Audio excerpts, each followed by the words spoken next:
పరమపావనమైన తిరుమల క్షేత్రం కలియుగ వైకుంఠం. శ్రీ వెంకటేశ్వరుడు కలియుగ ప్రత్యక్ష దైవం. శాంతాకారుడు, స్థితికారకుడు అయిన శ్రీమన్నారాయణుడు ధర్మరక్షణ చేయడం కోసం ప్రతి యుగంలోనూ అవనిలో అవతరిస్తానని ప్రతినపూనాడు.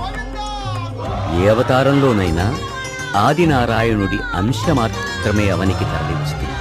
కానీ కలియుగంలో మాత్రం ఆర్తజనులను ఆదుకోవడానికి, అందరి మొక్కులు తీర్చడానికి వైకుంఠాన్ని వదిలి స్వస్వరూపంతో, స్వశరీరంతో తరలివచ్చి తిరుమల శిఖరాలలో సాక్షాత్కరించాడు. అందుకే తిరుమల కలియుగ వైకుంఠమై కళలు చిలుకుతోంది. ఈ అడుగడుగు దండాల వాడిని, ఆపద మొక్కుల వాడిని ఆశ్రయించి తరించిన భక్తులకు కొదవే లేదు. అలాంటి భక్తులలో అగ్రగణ్యుడైన ఓ మహాభక్తుడి పవిత్ర చరిత్రకు చిత్రరూపమే ఓం నమో